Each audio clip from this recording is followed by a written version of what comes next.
This is the 3-Gun Show, episode 60, with Team Stoger and Mojo Outdoors. Boom, da da da doodly doo, skilly doo.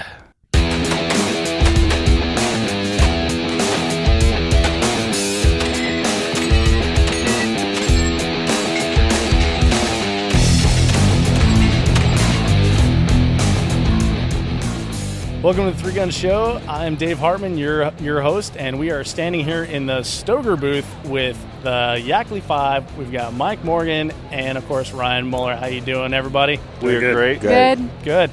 So we're going to go around the circle here, and I'm going to welcome you to the show. Becky, it's great to have you back on again. Thanks for being here. Well, thanks for coming up here and talking to us all. Sure. You know, I only had to run these stairs like 7 times today and back and forth. And this has been like the most popular area that we visited the entire time. So this, because Stoger's here. Yeah, Stoger's here. Mike from Mojo is here. I don't know what all this other stuff is. But yeah, Stoger's here. We're in the middle of SHOT Show. Mark is also with us. Mark, first time on the show. Welcome, man. Thank you. Glad to be here. Awesome. And Mike, thank you for being on the show here. We're going to chat with you a little bit. We'll introduce you in a minute here, but you are like the hunting expert. Is that right? I am. I'm with Mojo Outdoors. We are the leading producer of spinning wing decoys in the world, and been in the TV business for about 30 years now. I had about the third show on the Outdoor Channel when they came up back years ago, so kind of helped pioneer the deal. Sweet. Well, I want to hear more about that. Ryan. I'm new. You are new. It's great. So I'm a little nervous in front of Ryan because no one knows this story because I've never told it before. But when I was at Rocky Mountain 3-Gun, I was interviewing Jerry, and we're in the kitchen of like the bunkhouse type thing, right? And Ryan's like, okay, well, you guys are doing that. I'm going to go get ready for dinner. He goes and takes a shower and stuff like that. Left the door cracked, and I think this was on purpose, but I saw him in his underpants. So, Ryan, sorry, man. I've seen you in your underpants. It's a little weird making eye contact with you. I'm sorry about that. It's definitely a sight. I wouldn't go as far to say it's a good sight, but yeah. I could definitely see how that would leave a long-lasting impression. Yes, it was an event. Yeah. I don't think it was any good or any and I'm bad. sorry for any therapy that may have required you to take. I'll send you a bill, man. Yeah, thank you. No, it's good to be here. It's glad to see you in the Stoger booth, giving us a little 2016 SHOT Show love. Yeah, this is exciting. There's a ton of Stogers on the range these days, and it's probably for a good reason. So it's definitely something we had to come and visit with the podcast. Also, part of the Yackley 5 on my left and right here, we've got Tim Yackley. How you doing, Tim? Not too bad. How's everything going? Excellent. I'm a little tired, actually. I'm tired of standing right now, so I was thinking about doing this all Indian style on the ground, but I'm sure you guys are feeling the same way. We've been here in the booth 4 or 5 days, something like that, and the most tired guy here, Sean. How you doing, bud? Good. Glad to be here. Me too, man. So this has been like a whirlwind experience for me for SHOT Show, just running around and doing all these things. How do you guys keep at the top of your game when you're at SHOT Show, standing around talking about the same shotguns again and again? Mark, how about you, bud? I don't think it takes a whole lot of effort. I really am pretty motivated about these shotguns. It's not like I'm telling stories or making things up. I love the shotguns, and I love what they're doing for us, and the fact that it's affordable for people trying to get into the sport. It's easy to talk about. Plus, I'm not really here for 8 hours straight. Work in the booth for a little bit, and then I go and do my own thing for a few hours. So I get a little bit of a break, even though you're not really getting a break. You're just walking, standing, so you're still getting tired. So you've actually seen some cool things at SHOT Show then? I've gotten around a little bit, not that much. I'm really just looking for specific people. This is the off season, so it's good to go around and see all the people you haven't seen because you haven't been in a match in 2 months, and you probably won't be for another 2 months. Right. Off season visiting. Very cool. So what's the coolest thing like new product or booth that you saw while you're out here, other than Stoger? Stoger obviously number one. What's number two? Right. Well, honestly, we had a lot of fun out on Media Day with the new Ethos 28 gauge. I've never shot a 28 gauge before. I've never seen a 28 gauge before, so it was kind of fun to shoot that. Just 20 gauge minus maybe, but it's just a neat shotgun and a new caliber. So. For the Ethos anyway. Yeah, I think it's pretty cool. Aaron showed me that yesterday And I had never seen a 28 gauge before either. I understood that they existed, but that wasn't something in my repertoire. Right. So the Team Stoger is kind of cool because it is like the shotguns are based on like technology that is like way more expensive as far as like Benelli based, but they're affordable, which is cool because with the Ackley 5, there's 5 of you, and everyone needs a shotgun, everyone needs to shoot, and you can actually afford to do it and outfit an entire family. So the Stoger M3K came out, was it last year? Is that right? Released last year, yes. Released last year, and then it's taken off. There's a ton of people shooting this the shotgun. For those people that aren't necessarily familiar with it, Ryan, can you tell us a little what makes the M3K something specific for a 3-gun as compared to like the normal M3000 Stoger shotgun? Well, like you said earlier, the M3K is based around the same proven reliability and simplicity of the inertia system that you see, in the more expensive Benellis. The nice thing about this, it has several features, all the way out from extended choke tubes, oversized controls, meaning oversized bolt handle, bolt release, safety. But what really sets this one apart from anything else in the industry is what they've done to the loading port. And in 3-gun, that's the first thing that people are going to do is they're going to want to open up the loading port for whatever loading method is they have, where it's weekend, plus twos, quad loading, whatever it might be. You're going to have to do some modifications to that. The issue you run into is a guy that's going to shoot a lot of local matches. He doesn't want to drop up to $2,000 on a shotgun just for doing the smaller matches like that. He doesn't need to. He needs to hit a smaller price point. So it comes from the factory, ready to go, better than any other factory gun that you can get out there. We've opened up the loading port as actually farther than what most manufacturers would probably agree to. Stoger was very accommodating for that. They said, you know what, if you guys really truly believe in this, we'll do it. They did, and it's been a big success so far. I see a lot of guys saying, you know what, I would rather shoot this gun than almost anything else, and I paid half as much as what some of those other ones cost for it. And while it was designed primarily for competition, it has a lot of other advantages too. If you're freezing cold, you're wearing thick gloves, you want to be able to reach your controls a whole lot better. So, the Mojo guys came in this year. They've been using the gun all year. They're having good luck with it, and it's kind of nice for them to get some of the benefits too.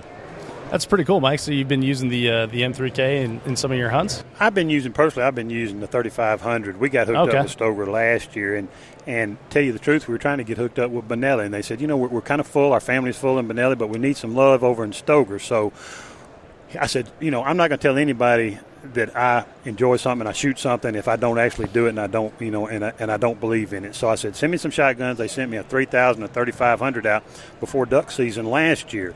And I duck hunt. I do this for a living. I do it every day. So we hunt from. Really cool. We hunt all over the world. We started out in Argentina with it. We came up to Bolivia. We hunted all the way Mexico, all the way up into northern Canada, back through the states. And I shot thousands of shells through it last year and had zero misfires on it. And I'm tough on a shotgun. I use it as a tool. I'll be breaking ice with it one day, beating a duck on the head with it the next day. You have to beat them on the head? I think you're supposed to shoot them. Every now and then you do, It's not the shotgun's fault. It's my fault. But we, I clean it once a year, twice a year, whenever it needs it. And it's a tool to me. It's a workhorse, and I can't tear it up, and I can tear up just about anything. Sweet. And so you did like a hunt with the Yackleys here? Well, we're fixing to. Next week we've got them. I was in just east of Memphis, Tennessee last week, and we had some good hunts there. So we got with them. We got two of the boys coming down and Becky coming down, and I'm going to pick them up at the airport there in Memphis, I think Monday night. We got a 3 or 4 day hunt lined up, and looks like the weather's going to cooperate. We've got a lot of cold weather up north, and they're coming down. So hopefully we're going to whack some ducks, shoot them right in the bill next week. Sweet. And then if you're lucky, you get to beat them over the head with a shotgun too. No. These, I hope I know these guys are going to shame me when it gets out there to shooting, but we're going to have a good time, a lot of good food, a lot of good fellowship, a beautiful lodge we're going to be at, and I hate you can't be with us, but next time. And we're going to line it up. We're going to get y'all down. We'll get you on a lot of these hunts. I tell you what, it's always good. When we have extra people, we call them ELs, which is an extra limit. More people I can get, more ducks we can shoot. Nice. And I shoot at all of them. That's perfect, Tim. So you're looking forward to heading out and shooting some ducks? Yeah, it sounds like it should be a whole bunch of fun. Are you going to be using your competition shotgun, or do you have something else you're bringing along with you? Stoger provided a couple M3000s and M3500s, so we're probably going to use those. Very cool, very cool. Sean, are you you're heading out then as well? Yes, I am. Me, my mom, and brother are both headed up there. Hopefully we'll get quite a few ducks. Very cool. Becky, what are you looking forward to on that trip there?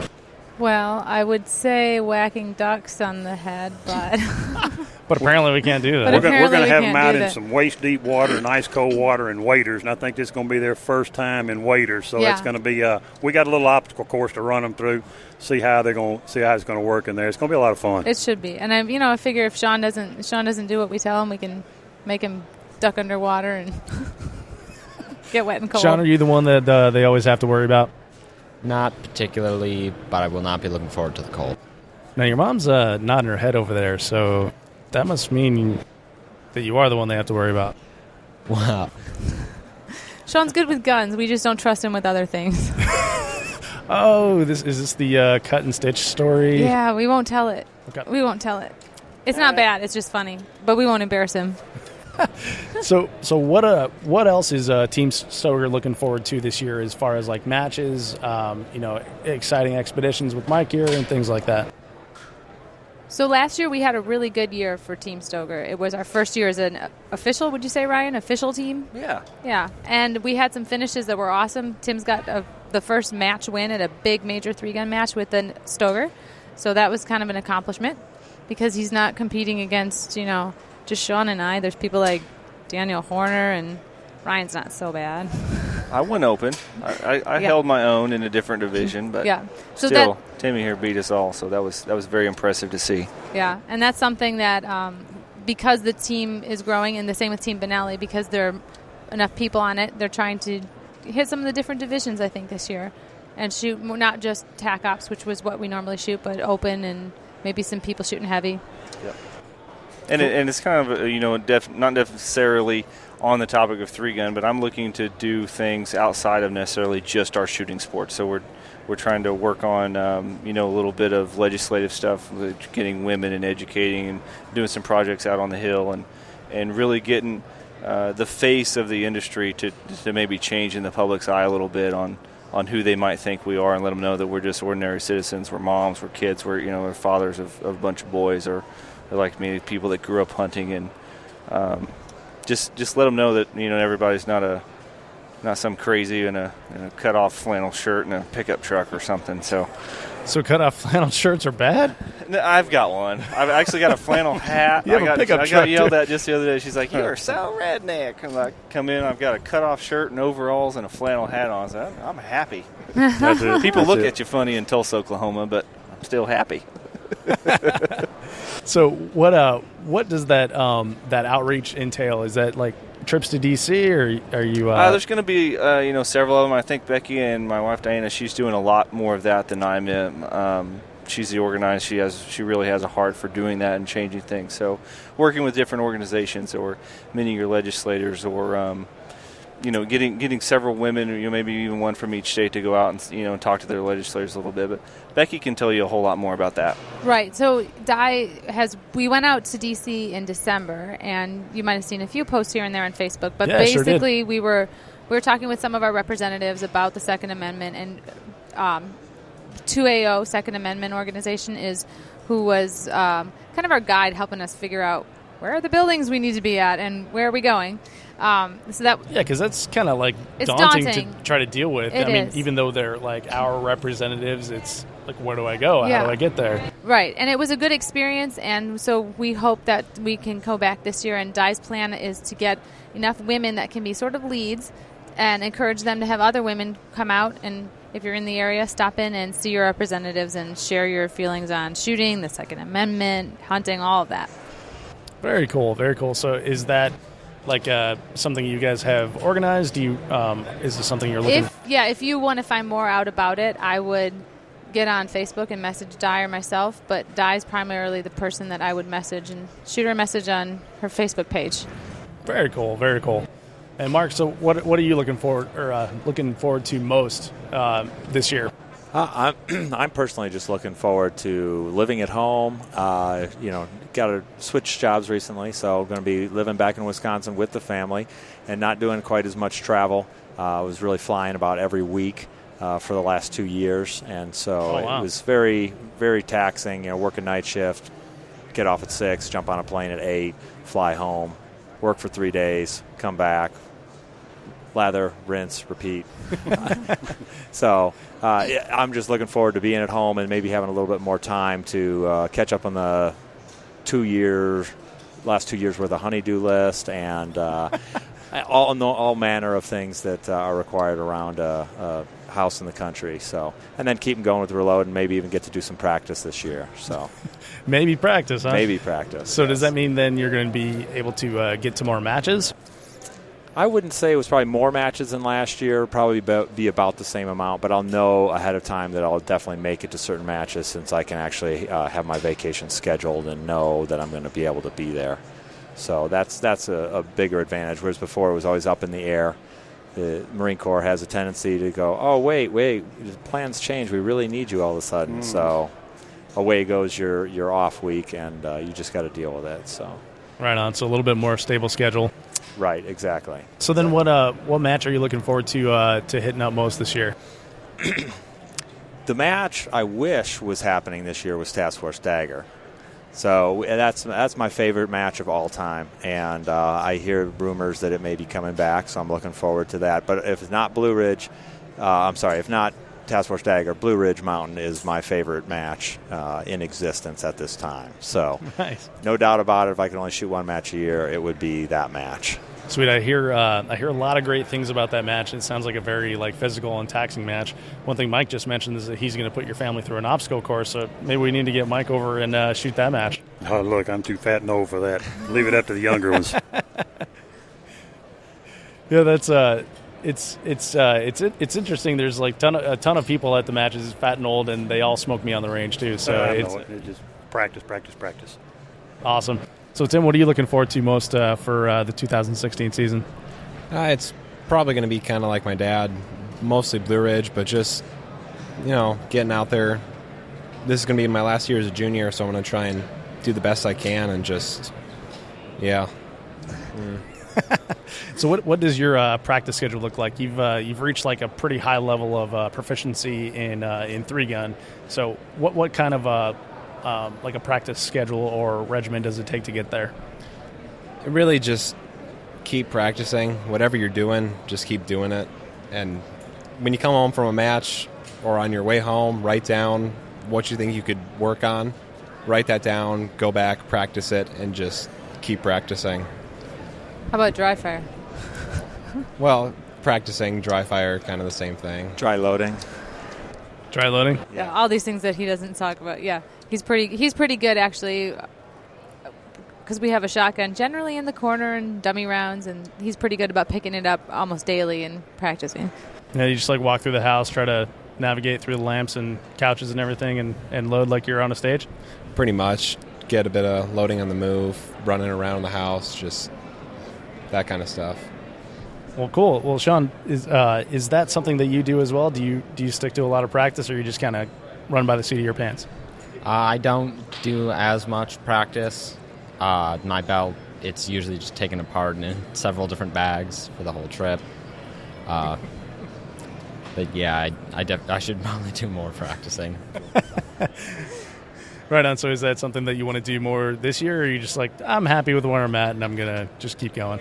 Yeah, hopefully I'll be able to do more, but it's definitely you do a lot at matches, shotgun loading. Now, these guys already took Blue Ridge, so you can't take that. What match other than Blue Ridge are you looking forward to most for 2016? The FNH match and the Pro-Am down at Rock Castle. Oh, very cool. Why FNH and why the Pro-Am?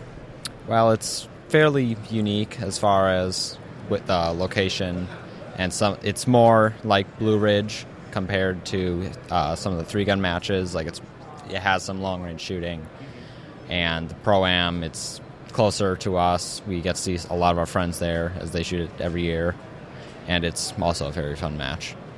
Excellent. So, another thing that that we were talking about before we got started here is Stoger actually does have a couple new products this year as well. I know one, Mark, is right behind you there. It's a pump shotgun. Mark, can you tell us about the new shotgun that Stoger's putting out here? Sure. The new shotgun is the Stoger P3000, which is essentially a M3000 is now a pump shotgun. So there's a bit of commonality in parts, and it's helped to really keep the price down. So you should be seeing it in the stores at about $249. It's got one screw-in choke, 28-inch barrel. It's got dual action bars, and it's got a rotating bolt head. Makes it for a very smooth action. It's very reliable, and just to me, it looks like a great gun. Got to shoot it out at media day, and I was crushing the clays just as good as my M3000. So I was liking it. Very cool. Now, is this something that Stoger's looking to possibly make into like a competition model for shooting like heavy metal or something like that? I don't think so. There's not really anybody that's trying to design a pump gun into a competition gun. There's just too few people shooting those divisions. But at the same time, it could be a viable option for somebody looking for another way to go. Like I said, it seems to be pretty smooth to me. If I was going to try and shoot heavy metal, I might give this a try. And they've got a 5-year warranty on them, which I love because generally nobody out there is willing to do that for their guns. So Stoger backs them up. That's pretty sweet. Now, does the warranty cover beating ducks over the head with it? I think it does. They don't write warranties when they hunt with me. So we talked about switching up divisions earlier, and maybe not everyone's going to be shooting TAC Ops again this year. So who is going to be switching it up, and what are they going to be shooting?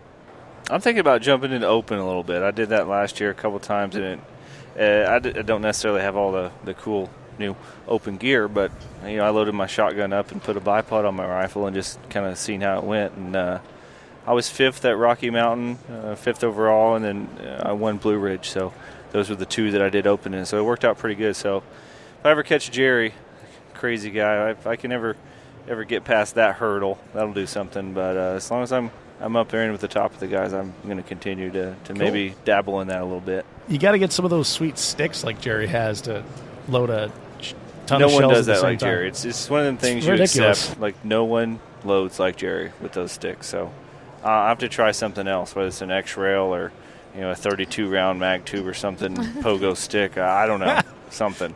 You just knock the clays off. There you go. Just poke them off there. It doesn't say they have to be shot. So is anyone going to be shooting limited then? Anyone have good enough eyes? I tried it this year. Yeah. Actually, when we were out at Rocky Mountain, I realized afterwards it was probably the wrong match to do that.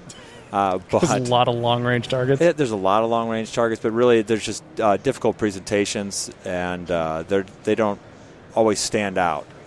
Depending on the targets you use, these targets are just not nearly as visible, and they tended to blend into all the rocks that were right behind them. So you really had to carefully memorize the positions. Otherwise, you're just shooting a rock, which I did a few times. Now, do you get half credit for shooting rocks, or no, not really. They just don't seem to care about the rocks much. So, nice. Well, Mark, when we talked when we were out at Rocky Mountain 3 Gun, one of the things that we discussed was like logistics of traveling with a giant family of 3 gunners. Is there anything that you learned last year that you're going to be implementing this year, and possibly switching up how you guys roll? I wouldn't necessarily say that. I mean, it's more the biggest deal with traveling with so many people is just making sure you have a semi-consistent way of packing the vehicle, because sometimes we're almost piled to the ceiling.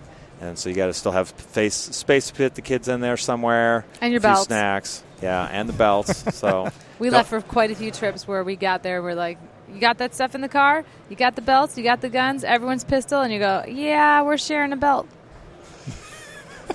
Just one more thing. No, things occasionally get forgotten, and you have to roll with the punches.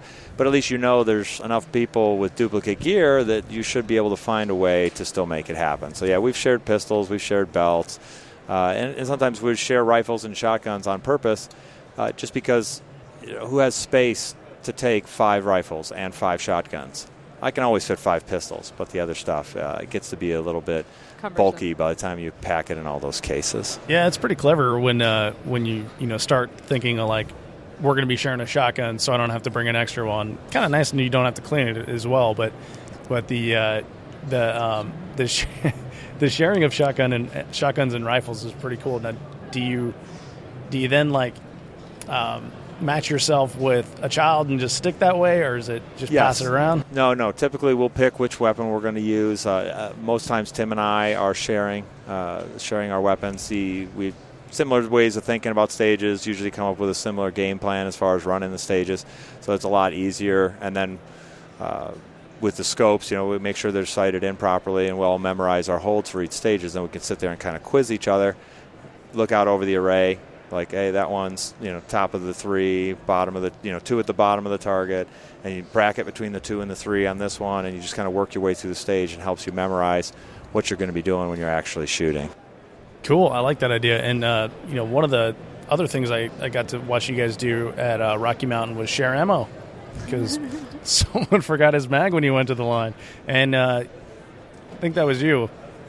I don't remember losing my mag. I had a strap-on shell holder, so just a big row of the shell holders, and I left that behind. Oh, yeah? So what did you do for ammunition when you ran out? I ran back and got it because I knew where it was, right by my bag. On the clock. Do you find that affects your stage plan when you have to run 100 yards back to grab your ammo? Only slightly. Well, this is great, guys. It sounds like a really fun 2016 season, and a lot of crossover between the sports with Mike here and getting out and using your Stoger products and shooting ducks. Also, some great 3-gun plans. So it sounds like you guys have a great season coming up, and I wish you all the best. And thank you for being on the 3-Gun Show. Well, thank you for having us. Yes, Thank you very Dave. much. Thank you. I hope you enjoyed that interview with Ryan Muller, Mark Becky, Tim and Sean Yackley of Team Stoger, and Mike Morgan of Mojo Outdoors. This was a lot of fun, and the crossover from the competition shooting sports to the hunting world is huge and keeps increasing with the growth of 3-Gun. Now, Becky's been on the show before, and if you want to check out her interview, which is hilarious, you can do so at 3gunshow.com/episode 44. Also, you should listen to Jerry Micheluck's interview to see if you can figure out at what point I saw Ryan in his underpants. Now, that is at 3gunshow.com/episode 29. Now, a couple things I want to tell you about that Stoger has going on. Tuesdays are 3-Gun Tuesdays for Stogers. So if you want to learn from Team Stoger, if you want them to teach you something, show you a video or drill or break down a gun, etc., just tell us in the comments. They have the 5 Yackleys, Ryan Muller, and Patrick Kelly all ready to cover 3-Gun with a Stoger on Tuesdays. So stay tuned to Stoger's Facebook page for 3-Gun Tuesdays. Links to everything we discussed, including that, can be found in the show notes at 3gunshow.com/episode 60. A couple quick announcements before we go here. The Tactical Performance Center's Multi-Gun Boot Camp is March 11th through the 13th. If you want to up your game and can make those days, check out the show notes for a link to sign up. As a bonus, you can train alongside me as we learn from Craig Outson, Andy Peterson, and Brian Nelson. Also, registration for the first annual SoCo 3-Gun in Colorado Springs is open. The match is July 9th and 10th, and as of right now, it is just over half full. So if you're looking for a fun new match, you better act quickly. Sign up at sc3g.weebly.com, and I'll have a link in the show notes as well at 3gunshow.com. Now, I mentioned a couple times that leaving a review in iTunes greatly helps the show, more than you know. Side note, you can also do it in Stitcher as well if that's what you're into. But I wanted to read you a couple that we got here in the last few days from iTunes. And the first one is from PKTAZN, which I think is Pocket Asian. I think that's how that reads. And Pocket Asian says, "Awesome show, 5 stars. You're running an awesome show, Dave. It's entertaining, informative, and you have some great guests from the 3-Gun world. Keep up the good work. We're listening." Awesome. I'm glad you're listening. Keep listening. Thank you, sir. or ma'am.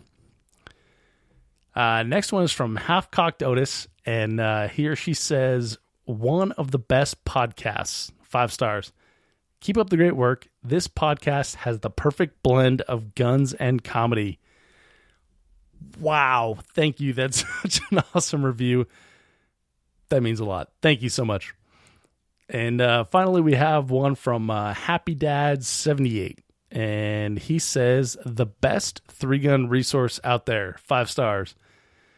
A year ago, I found myself wanting to get into 3-gun, and this show has been crucial to help me build the right relationships and avoiding some big pitfalls when trying to get into the expensive, complicated, and sometimes intimidating sport. Not only that, but this show is good for anyone who wants to learn more about firearms and expand their shooting knowledge, not just 3-gun. Dave, I can't thank you enough. Please keep this going. Thank you, Happy Dad. I will keep this going. Appreciate that. If you want to leave a review of your own, I'll be forever grateful, and you can do so at 3gunshow.com/iTunes. Or, again, if you listen on Android and Stitcher, you can do that as well. Thank you so much for downloading, listening, and subscribing to the show. I'll catch you in the next episode.